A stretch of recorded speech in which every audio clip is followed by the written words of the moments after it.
শুভ সকাল বন্ধুরা, আমার SMS ফ্যামিলিতে তোমাদের সকলকে স্বাগত জানাই। সকালবেলায় এই যে চাউমিন বানাতে বসে পড়লাম। এখন এই যে চাউমিনটা বানাচ্ছি, কিচ্ছু দেইনি, পেঁয়াজ আর কী বলে ডিম দিয়ে বানাচ্ছি নর্মাল। বাচ্চারা খাবে বলে কিন্তু আমি ঝালও দেইনি সেরকম, কিন্তু চাউমিনটা পরে কিন্তু বাচ্চারা খেয়ে বলেছিল ঝাল হয়েছে নাকি। তো যাই হোক, একটু মশলা দিয়েছিলাম হয়তো সেই জন্য হয়েছে। তবে চাউমিনটা খেতে দারুণ হয়েছে, কারণ আমি নিজেও খেয়েছি, খুব ভালো হয়েছে। আর অল্প চাউমিন বানালে দেখবে টেস্টটা একটু অন্যরকমই হয়, আর বেশি এক গাদা বানালে, কড়াই ভরে বানালে তখন অতটা টেস্ট লাগে না, টেস্ট হয় না কেন জানি না। আর আজকে চাউমিনটা অল্পই ছিল ঘরে, যেটুকু ছিল সেটুকুই বানালাম, তো এটাতেই আমাদের হয়ে যাবে আর কি, আরও থেকেও যাবে বললে চলে। আমরা খুবই কম খাই, বিশেষ করে আমি আর আমার ছেলে একদমই অল্প খাই। তো যাই হোক, এদিকে প্রিন্স এসছে আমাদের ঘরে, তো ওর জন্য ওই যে বেড়ে নিয়েছি, 3টে প্লেট প্লেটে বেড়ে নিয়েছি। আমি খাবো, আমার ছেলে খাবে, আর আমার ভাই খাবে। তা ও বলছে আমি খাবো না দিদি, কিন্তু ও কিন্তু নুডলস খেতে খুব পছন্দ করে, ওর ভীষণ প্রিয়। তো সেই জন্য আর কি আমি ওকে জোর করেই বললাম যে তুমি খাও, তুমি তো ভালোবাসো এটা খেতে। মেন কথা হচ্ছে ও সকালবেলা নাকি ব্রেড খেয়েছে, ওর মা ব্রেড বানিয়ে দিয়েছে, সেটা খেয়েছে। তো এখন হচ্ছে কি ও জোর করলাম, তো ও বলছে যেহেতু ওর পছন্দের খাবার, তাই জন্য ও বলছে ঠিক আছে দাও একটু। ও আবার নিজে পছন্দ করে প্লেটটা নিল। দেখো, এখন সোমু আবার বলছে এই প্লেটে তো আবার এই চামচ, কাঁটা চামচ নেই, ও আবার আনতে গেছে প্লেট বলছি, কাঁটা চামচ। বাচ্চারা এই হয় আর কি, মানে ও কাঁটা চামচ নিয়েছে মানে ওকেও নিতে হবে আর কি। তো এখন দেখো দুজনেই বসে আছে। প্রিন্স বলছে তুই না খেলে, সোমুকে বলছে তুই না খেলে আমি খাবো না, সোমু বলছে প্রিন্সকে তুই খা, তারপর আমি খাবো। দুজনে সাপ আর বেজি, বুঝতে পারছো, আবার একে অপরকে ছাড়া থাকতেও পারে না। তো কী আর করা যায়, এদের নিয়েই মানে এইভাবেই চলতে হয়, কখনো বকি কখনো ভালোবাসি, কারণ সবসময় ভালোবাসলে তো হবে না, একটু বকাঝকাও দিতে হয়, নাহলে আবার কথা শোনে না, জানো তো। ঝাল হয়েছে, ঝালের জন্য ভালো লাগছে, মজা লেগেছে। তোমার কেমন লেগেছে? কেমন টেস্টি আছে? টেস্টি হয়েছে কি সেটা বলো। একটু ঝাল হয়েছে না? ঠিক আছে, ওরটা ফিনিশ হয়ে গেছে, সমস্ত ফিনিশ হয়নি। তো এদিকে দেখো, আমি এখন বাজে 11:30 মতো বাজে। তো এখন আমি ভাত বসিয়ে দিয়েছি, আর এদিকে হচ্ছে গিয়ে তোমার বৃষ্টি শুরু হয়ে গেছে। সকালবেলা কিন্তু ভালোই রোদ ছিল, আবার বৃষ্টি, মানে হঠাৎ করে বৃষ্টি নামলো। আর এই এখন থেকে এরকমই হবে, এখন থেকেই কি সবসময় এরকমই হয়, এই বৃষ্টি এই রোদ। এই একটু পরেই আবার এই যে বৃষ্টি হলো, তার কিছুক্ষণ পরেই 10-15 মিনিট পরেই কিন্তু আবার রোদ দিয়েছিল, তারপর সারাটা দিন মেঘলাই ছিল। তো এইভাবেই চলতে হয় ম্যানেজ করে আমাদের। তো ভাবছিলাম যে একটু জামা কাপড় ভিজাবো, তার ভয়ে আর ভিজালাম না, কারণ বৃষ্টি দেখে আর ভিজাইনি। এদিকে আমার রান্না হয়ে গেছে, আজকে কিন্তু আমি একবারে রাতের জন্য রান্না করে নিয়েছি। এই যে আলু ভাজা করেছি, সঙ্গে গরম ভাত, তার সঙ্গে আছে আম দিয়ে ডাল। তবে আমটা আজকে খুব একটা টক, খুব একটা কি কেমন বলদপানা ছিল আমটা, তবে ডালটা খেতে ভালো হয়েছে জানো তো। আমি ডাল সচরাচর খুব ভালো রান্না করতে পারি না, তবে ডালটা আজকে খারাপ হয়নি, ভালো হয়েছে। আর সর্ষে ঘরে বাড়ন্ত ছিল, তাই 5 ফোড়ন দিয়েই বানিয়েছি।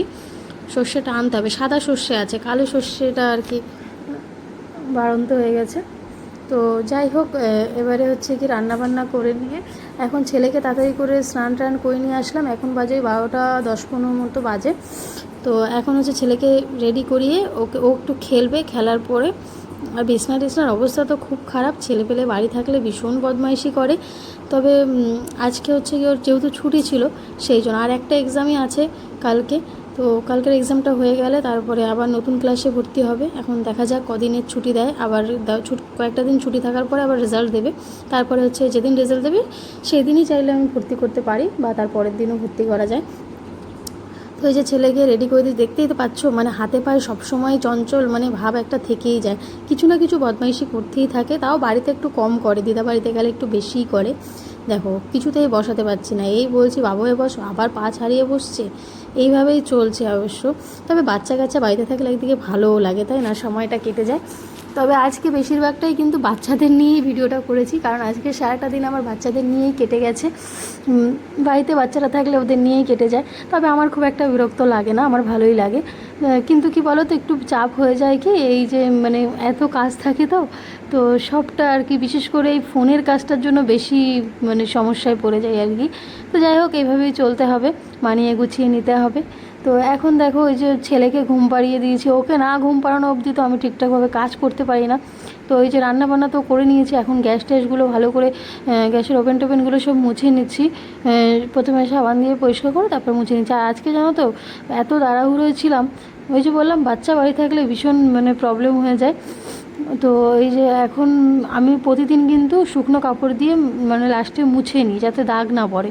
তো আজকে আর সেটা মনে ছিল না, ভুলে গেছি, পরে আর কি মনে পড়েছে। তো যাই হোক, এদিকে হচ্ছে কি তোমার সন্ধেবেলায় চলে আসলাম। এখন একটুখানি পরোটা বানাবো বাটার দিয়ে। আটাটা মেখে নিলাম সুন্দর করে, একটু বেশি করেই মাখলাম, রেখে দেবো। পরে আবার আটা মাখা থাকলে কী হয় বলো তো, মাঝে মধ্যে টুকটাক খিদে পেল দুটো পরোটা বানিয়ে বা একটা দুটো রুটি বানিয়েও খাওয়া যায়, একটা ডিম দিয়ে বাচ্চাদেরও দেওয়া যায়। তো এখন ওই, আর সবজি এখন বানাবো না, সবজি আলু ভাজা রয়েছে, ওখান থেকেই বাচ্চাদের খাই দেবো। এটা মেনলি বাচ্চাদের জন্যই বানিয়েছি, সন্ধেবেলা ওদের তো একটু খিদে পায় সেই জন্য। তো প্রিন্সও আছে আমাদের ঘরে, তো ওকে বললাম তুমিও বসো, একবারে খেয়ে দিয়ে যাবে। তো এদিকে আমি তাড়াতাড়ি করে 4-5টা পরোটা বানিয়ে নিলাম ফটাফট করে। আর এই যে বানানো কমপ্লিট আমার। তার সঙ্গে নিয়ে নিয়েছি আলু ভাজা, পেঁয়াজ দিয়ে আলু ভেজেছিলাম। তো আলু ভাজাটা একদমই ঝাল নেই, বাচ্চারা খেতে পারবে, অসুবিধা হবে না। সকালে তো একটু চাউমিনটায় ঝাল হয়ে গেছিলো। তো প্রিন্সকে এত জোরাজুরি করলাম, ও আবার চলে গেছে, ও বোধহয় মাকে জিজ্ঞেস করতে গেছে না কি করতে গেছে জানি না, চলে গেল। আমাকে বললো আমি আসছি, তারপরে আবার বলছে আমি খাবো না বলে আবার চলে গেল। এই নিয়ে দুবার করে ঘরে চলে গেল। তারপর দেখো এখন আবার আসবে, ওকে কত জোর জবরদস্তি করছিলাম। বাচ্চারা কী বলো তো, খেতে চায় না, এই একটা সমস্যা। এই দেখো আবার এসছে। এখন আমি বলছি তুই এখন যদি না খাস তাহলে কিন্তু বকবো, আমি খেলতে দেবো না। এই যে বসেছে খেতে। প্রথম বলছে এটা কি সত্যিকারের পরোটা বানিয়েছো তুমি না মিথ্যেকারের? আমি বলছি মিথ্যেকারের না, খেয়ে দেখ, এটা সত্যিকারের পরোটা। তো ওই যে জনকে অনেক কষ্ট করে খাইয়ে দিলাম, তারপর আমিও একটু খেলাম। তো যাই হোক, ভালোই হলো, কারণ সন্ধ্যাবেলা একটা কিছু খেলে দেখবে পেটটা বেশ ভরাই থাকে, আর অসুবিধা মানে একটু কষ্টটাও কম হয়, আর বাচ্চারাও খেলাধুলা করতে পারে। আর ছেলে এখন একটু খেলছে, ওই যে খেলাধুলা করছে, খেলাধুলা করার পর বাবা আসলে ওকে বই পড়াবো, ওই বই পড়াবে, সরি, ওর বাবা বই পড়াবে। আজকে আমি খুব একটা টাইম পাইনি ওকে পড়ানোর, তবে সকালে একটু সময় বই পড়িয়েছিলাম, তবে সন্ধ্যের পর আর পড়ানো হয়নি, যেহেতু ওই পরোটা বানালাম। এখন হচ্ছে বর এসছে, অনেক রাত হয়ে গেছে, এখন এসছে বর। ওর হচ্ছে ওভারটাইম ডিউটি ছিল, অনেক পরিশ্রম করে জানো তো, একটা দিন ছুটি করে না যদি কাজ থাকে আর কি। তারপর তো এরকম ওভারটাইম তো করেই। যাই হোক, এখন নিজের কাজ যেহেতু, লোকের কাজে গেলে তাও ওভারটাইম খুব একটা করে না, নিজের কাজে গেলে মাঝে মধ্যে করতে হয়। তো ওর নিজের যেহেতু কাজ, সেই জন্য ওকে ওভারটাইম করতেই হবে। তো এই যে পরিশ্রম করে যাচ্ছে, আমাদের জন্য অনেক পরিশ্রম করে, সত্যি কথা বলতে